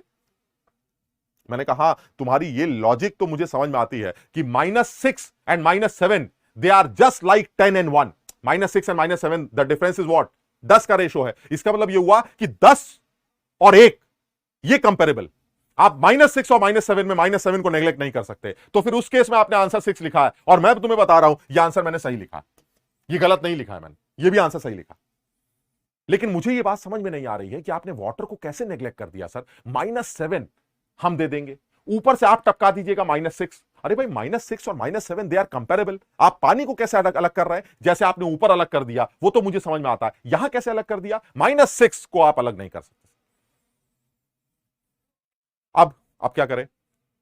हाँ, जो बच्चा करुणेश कह रहा है कि sir 100 with respect to 1, 101 1 is also considerable. हाँ, तुम्हारी ये बात भी मान लेता हूं, लेकिन जब मैं अभी एक लॉजिक दूंगा तो तुम्हें समझ में आएगा कि एक्चुअली नेग्लेक्ट में कर किसको रहा था। अभी तुम्हें समझ में आएगा, जरा 1 सेकंड के लिए रुक जाओ। वो ये कह रहा है कि सर देखिए ऐसा है, आप अब इस आयनिक इक्विलिब्रियम के उस पोर्शन में एंटर करने जा रहे हैं जो पूरे आयनिक इक्विलिब्रियम में आपको नजर आएगा, and that is common ion effect. मैंने कहा ये क्या बला है यार, कॉमन आयन इफेक्ट? कह रहा कुछ नहीं सर, ली चैटली प्रिंसिपल पढ़ा है। हमने कहा पढ़ा। कह रहा बस वही लग रहा है। वो कैसे लग रहा है? आप जरा ध्यान से देखिए। आप ये समझ रहे हैं कि पानी अंदर पड़ा है? हाँ पड़ा है। 25 डिग्री सेंटीग्रेड पर पानी से आने वाले H+ -7 होने चाहिए। हाँ सर, 10 की पावर -7 होने चाहिए। ठीक, अब जरा ऊपर से HCl को नीचे गिराइए आप। क्या होगा? जब सर HCl नीचे गिरेगा तो ये HCl नीचे गिरते ही 100% डिसोसिएट करने लगेगा, और जैसे ही HCl अंदर गिरेगा उससे जो H+ निकलेंगे तो ये नीचे वाला इक्विलिब्रियम क्या बोलेगा? अच्छा, H+ बढ़ा रहे हो, हम घटाएंगे, and that is Le Chatelier principle. यानी अगर तुमने ऊपर से HCl को गिराया इस शांत एनवायरनमेंट में जिसके अंदर वाटर तमाम असली तरीके से आराम से डिसोसिएट कर रहा था, जिससे आने वाले H+ -7 हुआ करते थे, जैसे ही ऊपर से H+ गिरेगा ये इक्विलिब्रियम बैकवर्ड डायरेक्शन में मूव करने लगेगा क्योंकि वह H+ को कम करने की कोशिश करेगा। अब अगर ये इक्विलिब्रियम बैकवर्ड डायरेक्शन में मूव करता है तो पानी जो H+ -7 दिया करता था उसी टेंपरेचर पर पानी से आने वाले H+ अब घट जाएंगे, और वो इतना घट जाएंगे कि इस केस में भी वो नेग्लेक्ट ही किए जाएंगे। बात समझो। यानी तुम ये समझ रहे थे कि -6 को -7 के साथ कंपेयर करना है ना, -6 को -7 से भी कम वैल्यू के साथ कंपेयर करना है, और मैं तब तक उसको नेग्लेक्ट कर सकता हूं। समझो बात। सब लोग समझने की कोशिश करना, आप ध्यान से इस बात को समझने की कोशिश करिए कि मैं वाटर की बात कब तक सुनता हूं और कब से सुनना बंद कर देता हूं। पानी की बात तब तक नहीं सुनी जाएगी जब तक एसिड से आने वाले H+ 10⁻⁻6 के बराबर या उससे ज्यादा है। अगर वो -6 या -6 से ज्यादा है तो पानी चुप रहेगा, चुपचाप सन्नाटे में पड़ा रहेगा। आप ये कहेंगे सर नहीं, हमें बदतमीजी लगती है सर, पानी -7 होता है, आप -6 है सर, ऐसे नेग्लेक्ट नहीं कर सकते आप पानी को। तो मेरा पलट के जवाब क्या आएगा? This is due to common ion effect. इस कॉमन आयन इफेक्ट की वजह से ऐसा देखने को लगेगा कि आप अभी तक ये समझते रह जाएंगे कि पानी का डिसोसिएशन 10 की पावर -7 H+ बनाता है, जबकि ऊपर से गिरने वाले H+ इस पानी के इक्विलिब्रियम को बैकवर्ड डायरेक्शन में भगाएंगे, जिसकी वजह से वाटर का डिसोसिएशन कम हो जाएगा और उससे आने वाले H+ घट जाएंगे। आप ये सोच रहे थे कि -6 को -7 के साथ कंपेयर करना है ना, -6 को -7 से कम वैल्यू के साथ कंपेयर करना है, क्योंकि इस केस में पानी -7H+ दे ही नहीं पा रहा है due to this common ion effect. इस कॉमन आयन इफेक्ट की वजह से वाटर का डिसोसिएशन घटेगा, उससे आने वाले H+ -7 से भी कम हो जाएंगे और उस कम वैल्यू को आप -6 तक नेग्लेक्ट कर सकते हैं। समझो बात। हाँ, कितने कम हो जाएंगे, क्या कम हो जाएंगे, सब बताता हूं मैं एक एक करके। देखो, मैंने शुरू में बोल दिया था, मेरे साथ चलते रहोगे तो सीख जाओगे। तुमने अपना दिमाग लगाना स्टार्ट कर दिया, ऐसा क्यों, वैसा क्यों नहीं, ऐसा क्यों नहीं, तो सब गड़बड़ हो जाएगी। पहले पूरी पूरी बात एक एक करके मैं, इसीलिए सबसे पहले मैंने बेकार का माहौल बनाया, उल्टे सीधे आंसर निकाले। उसके बाद अब मैं काम की बात पर आया कि जब आप पानी के अंदर एसिड को डालकर एक एसिड का डाइल्यूट सॉल्यूशन बनाते हैं तो पानी घबरा जाता है। पानी कहता है ये क्या कर रहे हो, कहां से आ गए तुम, तुम्हारे H+ मुझे परेशान करते हैं, मुझे पीछे भगाते हैं, जिसकी वजह से मेरे से आने वाले H+ कम हो जाते हैं। वो इतने कम हो जाते हैं कि तुम लोग मुझे नेग्लेक्ट करने लगते हो। लेकिन कब तक करते हो ये मैं बता देता हूं। जब तक तुम -6 तब तक मैं चुप। अगर तुम -6 से गिरे तो तुम मेरे कंपैरिजन में आ जाओगे, क्योंकि मैं भी कम तो तुम भी कम। समझो इस बात। यानी अभी तक जो समझ में आया है वो ये कि वाटर की बात -6 से ज्यादा पर क्यों नहीं सुनी, वो लॉजिकल था। -6 पर क्यों नहीं सुनी उसका एक्सप्लेनेशन दे रहा हूं, क्योंकि आप ये सोच रहे हैं कि वाटर से आने वाले H+ -6 -7 है, जबकि एक्चुअली वो वाटर से आने वाले H+ -7 से भी कम। समझो इस बात। पहले आराम से समझ लो, फिर बात और करते हैं। गोविंद कह रहा है डब्बे में मत जाओ। सही कह रहे हो गोविंद, एक्चुअली हम भी यही कहना चाह रहे थे, हमें वर्ड्स नहीं मिल रहे थे। तुमने बिल्कुल सही पकड़ा एकदम। डब्बे में मत जाओ, बाहर खड़े होके समझो बात को बस। तुम सोचो जरा, अगर तुमसे ये पूछा जाए इन चारों सॉल्यूशंस में, ये जो 3 सॉल्यूशन या 4 सॉल्यूशन जो भी लिखे मैंने, -2 -4 -6, इन चारों सॉल्यूशंस, तीनों सॉल्यूशंस में क्या पानी परेशान है? हाँ, सच, तीनों सॉल्यूशन में पानी परेशान, तीनों केसेस में पानी घबरा रहा है, पीछे भाग रहा है। तुम बता सकते हो पानी सबसे ज्यादा डरा सहमा कहां है, सबसे ज्यादा कहां घबरा रहा है? सर, पानी को डर H+ के नाम से नहीं लगता, पानी को डर H+ के अमाउंट से लगता। सोचो इस H+ के सर पर वो H+ आके खड़ा हो जाएं जिनका अमाउंट ज्यादा है। अब आप पानी की डर सोचिए, अबे इतने सारे, अब क्या करें, चलो भागो भागो। समझो बात को। यानी H+ का नाम तो उसको डरा ही रहा है, वो तो कॉमन आयन इफेक्ट क्रिएट कर ही रहा, लेकिन उस H+ का अमाउंट उसको डराता।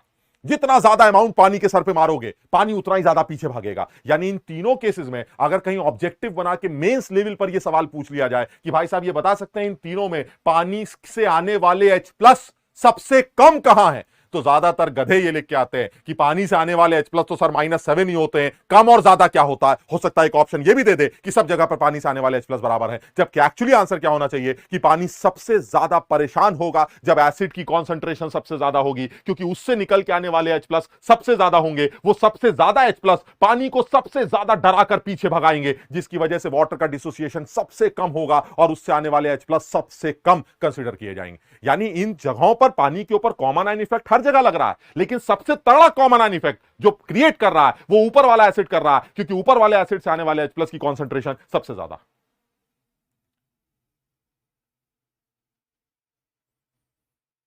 सब लोग समझने की कोशिश करना भाई।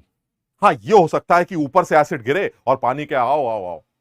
अब तो तुम भी ढीले लगते हो, घबराहट तो हो रही है, लेकिन तुम्हें देख के डर नहीं लग रहा है, क्योंकि तुम्हारे H+ काफी कम लगते हैं, तुम्हारा अमाउंट कम लगता है। अब मैं नहीं डरूंगा, तुम्हें मेरी बात सुननी पड़ेगी। वो कौन सा केस बनेगा, हम उसके बारे में बात करने जा रहे हैं। यानी अब तक तुम्हें सिर्फ यह बताया गया है कि पानी पिक्चर में क्यों नहीं था, क्योंकि पानी से आने वाले H+ हैं, आप उसको कंसीडर क्यों नहीं कर रहे हैं? रीजन, पानी से आने वाले H+ तो वैसे ही कम होते हैं। दूसरा, घबराहट के बारे वो वैसे ही बर्बाद हो जाता है। हम कहते हैं ऐसी तैसी तुम्हारी, तुम चुप रहो, जो भी डिसाइड करेंगे वो हम डिसाइड करेंगे, हमारे ही H+ पीएच डिसाइड करेंगे, तुम्हारे H+ बेकार, बाहर निकलो।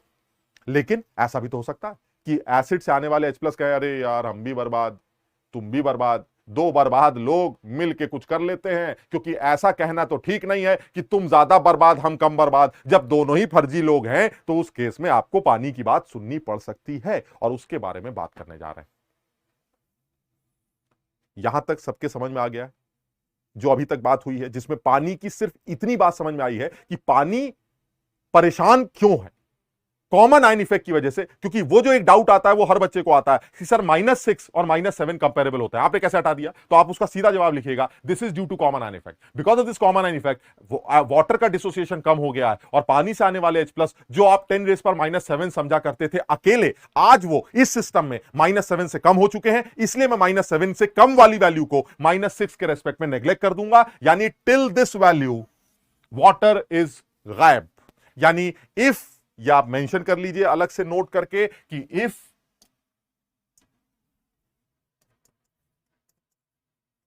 the H+ concentration coming from acid is greater or equal 10⁻⁶ molar, पानी चुप रहेगा, बात खत्म।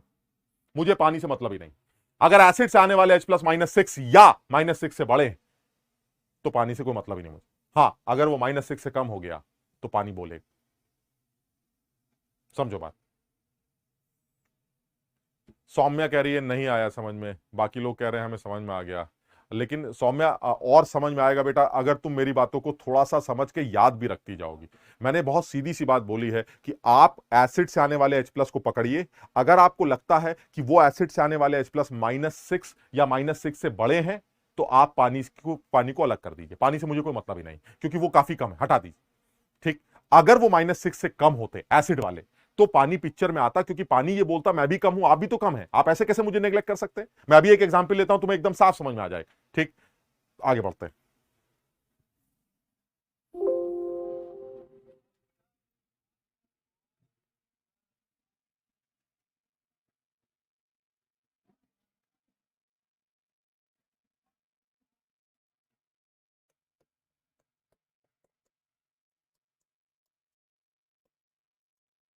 बिल्कुल सीधा example,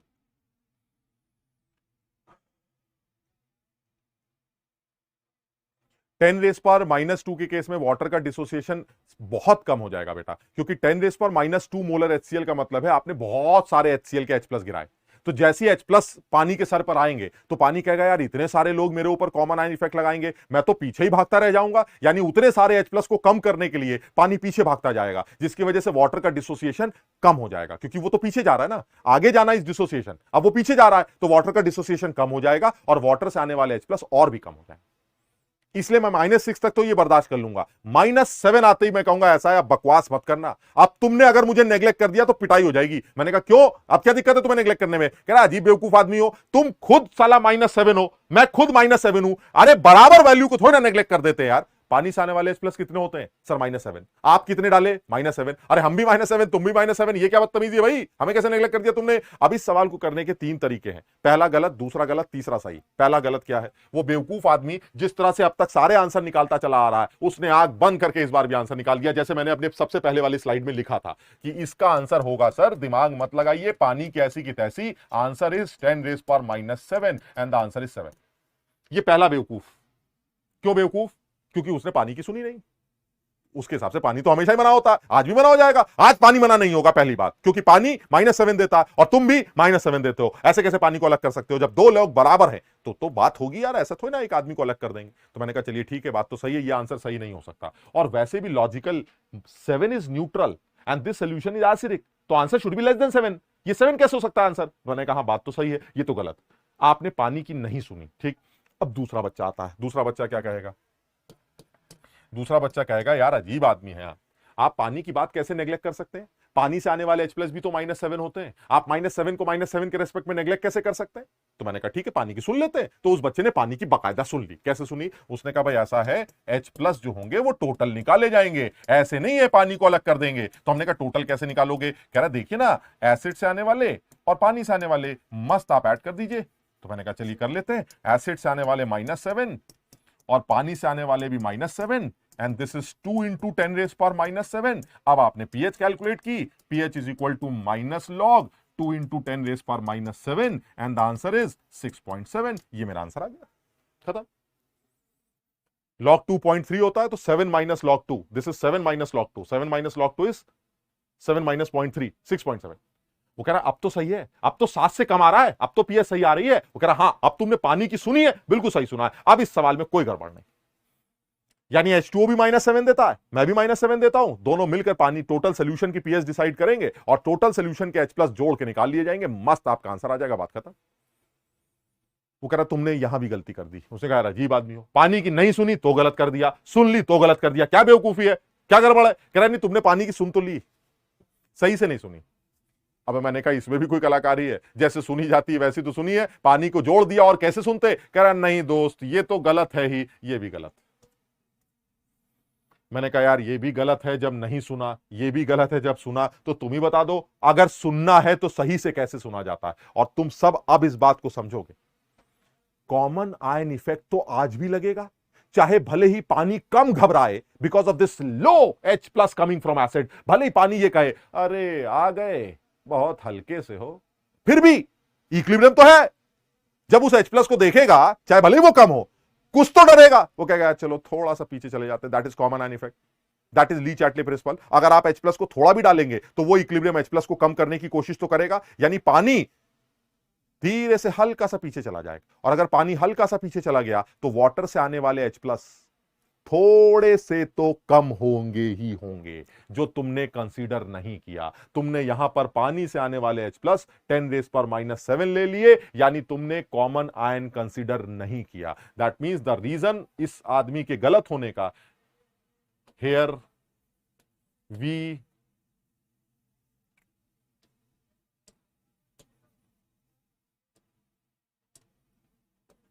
have not considered common ion effect on water। ये रीजन है इसके गलत होने का।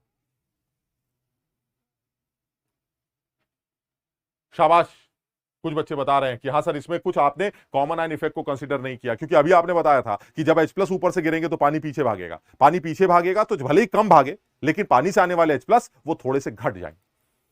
हमने कहा यार अब तो बड़ी मुसीबत लग रही है, अगर वो घट जाएंगे तो सॉल्व कैसे करोगे, कितने घट जाएंगे, कितने निकल के आएंगे, ये सब कैसे निकालोगे? कह रहा यही तो बताना है, यही तो ये टॉपिक है जिसके बारे में इतना लंबा डिस्कशन हुआ कि जब पानी की सुनी जाती है तो सुनी कैसे जाती। यानी अब इस बात का ध्यान रखेंगे, जब वाटर की सुनी जाएगी तो कैसे सुनी जाएगी। अब मैं उस बात पे आता हूं, अगर वाटर की सुननी है तो सुनने का सही तरीका जो है वो ये निकल के आएगा।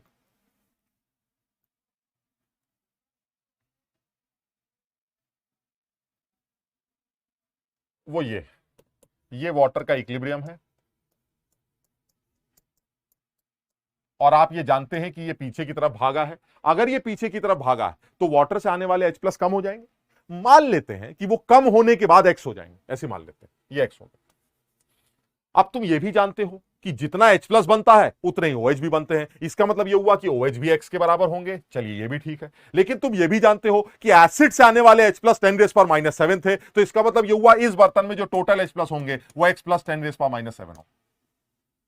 समझो, यानी एक चीज क्लियर है सर, क्योंकि टेम्परेचर चेंज नहीं हो रहा है तो KW आज भी 10⁻⁻14 होगा, और ये वैल्यू आज भी H+ और OH- के मल्टीप्लीकेशन के बराबर होगी। और आज ये H+ टोटल X + 10⁻⁻7 है, जिसमें X की वैल्यू वाटर से आने वाले H+ है और 10⁻⁻7 एसिड से आने वाले H+ है, इनटू X। सर साफ समझ में आता है, ये एक क्वाड्रेटिक है और इस क्वाड्रेटिक को सॉल्व करके X की वैल्यू निकाली जा सकती है। सर पंडित को बुला लेंगे, पंडित बद्रीनाथ धराचार्य, पता नहीं कौन सा फॉर्मूला होता है, उस पंडित को बुलाकर ये सॉल्व करवाएंगे और X की वैल्यू निकलवाएंगे। और what is X? X is H+ coming from water in presence of this common ion effect. और जैसे ही X की वैल्यू मिलेगी अब आपको टोटल H+ मिल जाएंगे। Now total H+ will be equal to H+ coming from acid plus H+ coming from water considering common ion effect, and this will be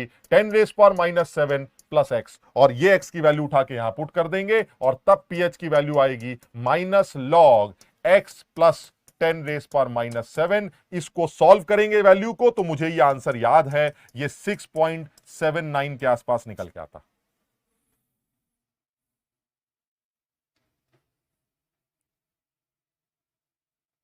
हाँ वही श्रीधराचार्य फॉर्मूला यार, ओहो, होता तो पंडित ही है।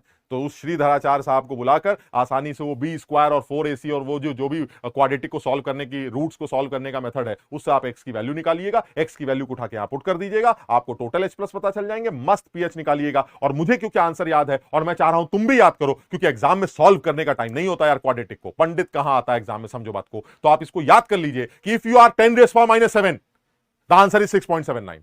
और लॉजिकल भी है, तुम समझो, जब तुमने पानी को छोड़ा तो आंसर 7 आया, जब तुमने पूरा का पूरा पानी ले लिया तो आंसर 6.7 आया। तो आंसर 7 और 6.7 के बीच में आना चाहिए ना, ताकि, क्योंकि अगर आप H प्लस को कम कर देंगे पानी से तो जो पीएच है वो इंक्रीज कर जाएगी। तो इसका मतलब वो आंसर ना 7 होगा ना 6.7 होगा, आंसर कुछ बीच में आएगा, एंड दैट इज 6.79। हाँ, अनुज जैन, पहले भी तो 6.7 आया था जो कि गलत था बेटा, सही आंसर 6.78 कंसीडर किया जाए। दोनों सेम नहीं है, दोनों में अंतर है, आप सेम नहीं ले सकते, आप समझिए बात को, सब लोग इसको समझो बात। एक्स की 2 वैल्यू आएंगी जीवन, तुम मुझको इन सब चीजों में क्यों इरिटेट करते हो यार? ये सब तो मुझे भी पता है कि क्वाड्रेटिक इक्वेशन में एक्स की 2 वैल्यू आती है, कोई एक गंदी आएगी ना यार, अपने आप अकल लगाया तो कैसे कैसे सवाल पूछ, कैसी गणित पढ़ते हो यार? इतनी गणित तो हमें भी पता कि एक्स की 2 वैल्यू आएंगी, हो सकता है कि निगेटिव आए एक पॉजिटिव आए, हटा देना उसको, निगेटिव थोड़ी ना ले लोगे, उस हिसाब से आंसर तुम समझ लेना यार अपनी आप बात को। हम तो सीधी सीधी बात कर रहे हैं, एक्स को सॉल्व करेंगे, मतलब भर की वैल्यू निकालेंगे, उस मतलब की वैल्यू को उठा के यहां पुट करेंगे, टोटल एच प्लस आएंगे, नीचे लॉग के अंदर डालेंगे, पीएच निकालेंगे और वो 6.79 आएगी। यानी ना आंसर 7 था, क्योंकि 7 वाला वो गधा था जिसने पानी को कंसीडर नहीं किया, 6.7 वाला भी आंसर गलत था क्योंकि वो गधा था जिसने पानी को कंसीडर तो किया लेकिन उसने कॉमन आयन कंसीडर नहीं किया। ये वो तीसरा समझदार आदमी है जो ये कह रहा है कि भाई साहब पानी की भी सुनेंगे और तमीज से सुनेंगे, पानी के ऊपर कॉमन आयन इफेक्ट लगाकर पानी से आने वाले नए H प्लस कैलकुलेट करेंगे और उन नए H प्लस को एसिड के साथ जोड़कर तब टोटल H प्लस निकालेंगे और तब पीएच कैलकुलेट करेंगे।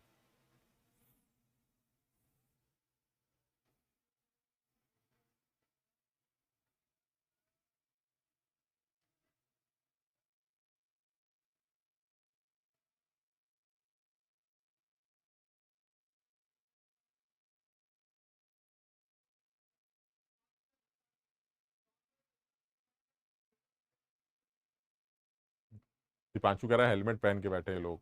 दीपांशु कभी तुम्हारा भी नंबर लगेगा, बेकार की बातें मत करो। दृष्टि कह रही है हाँ भाई समझ में आ गया। ऋषि कह रहा अजीब लल्लू आदमी हो यार। आ, हाँ चंदन, आयनिक समझ में आएगा बेटा, आयनिक समझ में आएगा, तुम खुद ही देख लो कि तुम थोड़ा सा अगर अपने आप मेहनत कर लो हल्की फुल्की तो आयनिक में ऐसा कुछ नहीं है, बस इक्विलिब्रियम की कहानी तो है ही इसके अंदर, लेकिन वो भी ऐसी कोई टेक्निकल नहीं है यार, बहुत ज्यादा सीधी सीधी सी बात है। एक्स प्लस 10⁻⁻, पुष्पा कह रहे हैं समझ में नहीं आया। अरे भाई क्यों नहीं समझ में आया? आपने ये कहा कि 10⁻⁷ एसिड से आएंगे और पानी से जो आएंगे वो थोड़े से कम हो जाएंगे, वो कम वैल्यू एक्स है, ये देखिए वो कम वैल्यू मैंने एक्स मान ली, यानी पानी से आने वाले H प्लस एक्स तो OH भी एक्स होंगे, क्योंकि पानी जितना H प्लस बनाता है उतना ही OH बनाएगा। अच्छा, टोटल H प्लस बर्तन में कितने होंगे सर? X plus 10⁻⁷। ऐसा थोड़ी ना कि पानी वाले यहां पड़े होंगे एसिड वाले वहां पड़े होंगे, अरे भाई जो टोटल H प्लस होंगे वो एक्स प्लस 10⁻⁷ होंगे और ये वैल्यू हमेशा फिक्स होगी -14। तो this into this is equal to -14, this time H plus is x plus 10⁻⁷ and OH will be x. So this is a quadratic, इस क्वाड्रेटिक को सॉल्व करके एक्स आएगा, एक्स वो वैल्यू है, यहां पर लिख भी देना, x is concentration of H plus coming from पानी considering common ion effect। Common ion को कंसीडर कर कर मैंने पानी से आने वाले H प्लस को X माना और तब मैंने X सॉल्व किया और तब मुझे जाके टोटल H प्लस मिले और अब ये टोटल H प्लस उठा के लॉग वाले फॉर्मूले में पुट किए जाएंगे और तब पीएच कैलकुलेट की जाएगी।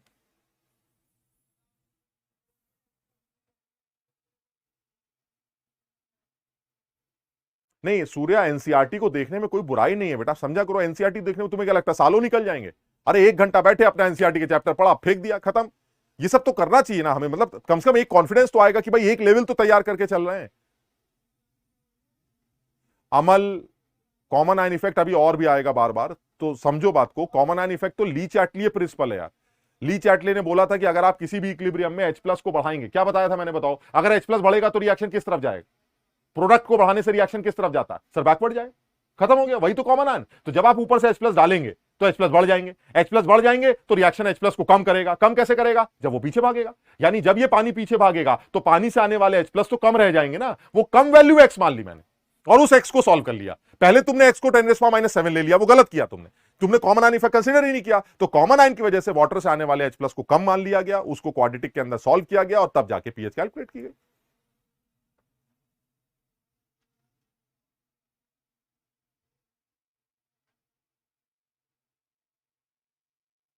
ठीक। अच्छा, अब एक और एग्जांपल इसी के अंदर ले रहे हैं, फिर आगे बढ़ेंगे। ठीक, एक और एग्जांपल डाल रहे हैं।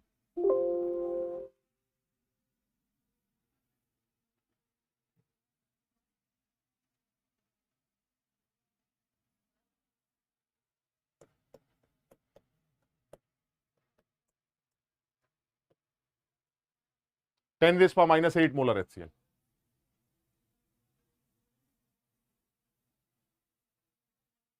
अब देखो आंसर 6 पॉइंट समथिंग आ रहा है, 6.79 है तो एसिड ना, तो आंसर एसिड आ रहा है, आना भी चाहिए 7 से कम आ रहा है।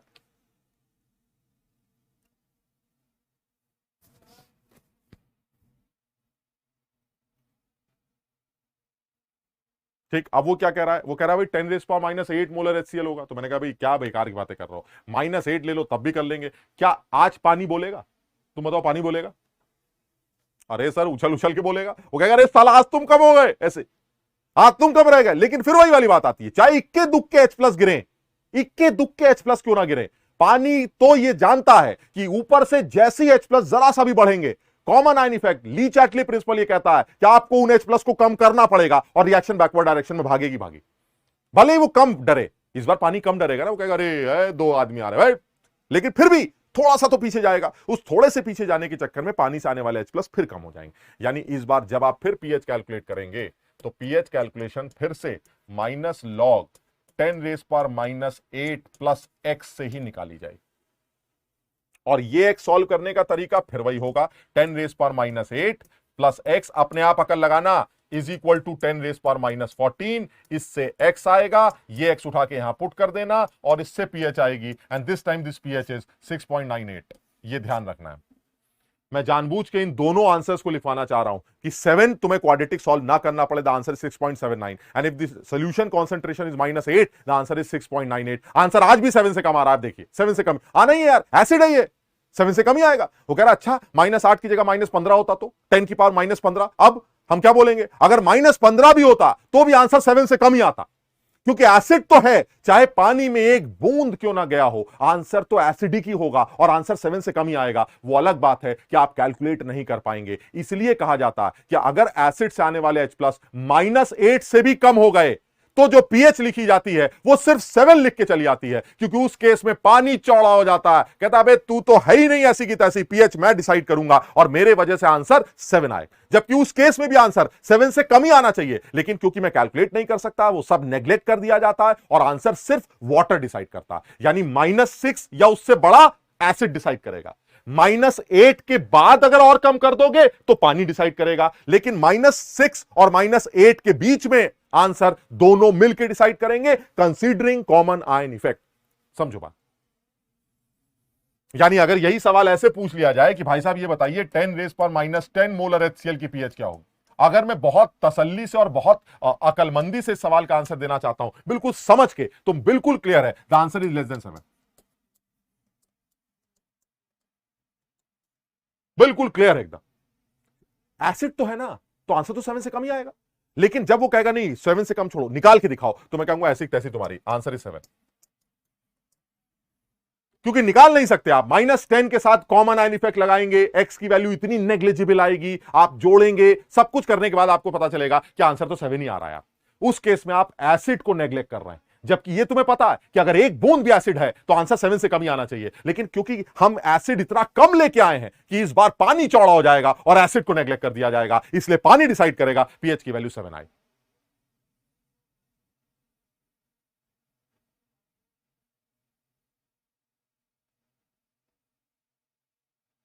कुछ समझ में आई बात? इसी तरह से मान लो कहता है कि 10⁻⁻100 मोलर HCl, 10⁻100 मोलर HCl। अब क्या आंसर लिखेंगे? मैंने कहा ये लीजिए, बिल्कुल सही, 7 से कम ही होगा सर, लेकिन कैलकुलेट नहीं कर पाएंगे आप। क्यों? क्योंकि ये इतना कम है कि आप वाटर से आने वाले H+ को नेग्लेक्ट कर सकते हैं, और वाटर से आने वाले एसिड से आने वाले H+ को नेग्लेक्ट कर सकते हैं, और एसिड से आने वाले H+ को नेग्लेक्ट करने के लिए आप पीएच जब कैलकुलेट करेंगे तो लिखते वक्त तो आप आंसर 7 ही लिख के आएंगे। यानी मैं बताना क्या चाह रहा था, इफ -6 और more than -6 the answer will be decided by acid only, water की ऐसी की तैसी। इफ -8 से लेस एसिड, तो एसिड की ऐसी की तैसी, answer will be decided by water. And if in between -6 and -8 the answer will be decided by both, considering common ion effect. नहीं, वाटर का कॉन्सेंट्रेशन, अश्वनी कितनी गंदी सवाल पूछ रहे हो बेटा। Water is pure liquid, pure liquid की कॉन्सेंट्रेशन हमेशा कांस्टेंट होती है, और वाटर की कॉन्सेंट्रेशन 55.55 मोलर हमेशा होती है एट पर्टिकुलर टेम्परेचर। उसमें क्या सोच रहा है इसमें? हाँ, यही जैसे आदित्य तुम आंसर लिख रहे हो ना 6.999999, अरे तो 7 ही लिख देंगे। कोई कौन सा कैलकुलेटर ऐसा है जो इतनी गंदी कैलकुलेशन करके देगा? वो कहेगा भाई छोड़ो ना ऐसी तैसी, हटाओ -100 को, हटाओ -12 को, हटाओ -10 को, पानी को बुला लो, उसी से आंसर निकाल लेंगे। यानी एक केस में पानी चौड़ा है, एक केस में एसिड चौड़ा है, और बीच में दोनों लोग मिलकर डिसाइड करेंगे, और वो मिलकर डिसाइड करते वक्त भी ली चार्टले प्रिंसिपल जो कि कॉमन आयन इफेक्ट क्रिएट कर रहा है उसको जरूर कंसिडर करें।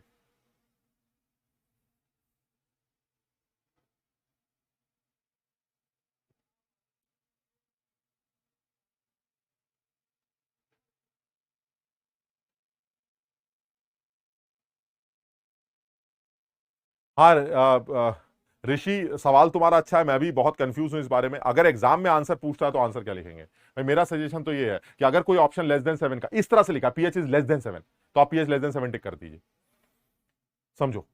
और अगर वो पूछता है कि पीएच लेस देन 7 तो नहीं है, आंसर क्या लिखेंगे, तो आप आंसर 7 लिख दीजिए। यानी अगर लेस देन 7 -100 भी है तो भी आंसर लेस देन 7 आएगा, 6.99999999, जिसको आप 7 बोल सकते हैं। लेकिन अगर वो पूछे कि क्या किसी भी एसिड के सोल्यूशन की पीएच 7 हो सकती है, आप बताएंगे कभी नहीं हो सकती। 7 वो सिर्फ तब होगी, मतलब समझो, मतलब टेम्परेचर 25 होना चाहिए, तो 25 डिग्री पर किसी भी एसिड की पीएच क्या 7 हो सकती है, तो आप बताएंगे 7 कभी नहीं हो सकती, चाहे वो जितना डाइल्यूटेड सोल्यूशन हो। Logically answer should be less than 7, but क्योंकि आप कैलकुलेट नहीं कर पा रहे हैं, उस केस में आपका आंसर 7 लिख लिया जाता है।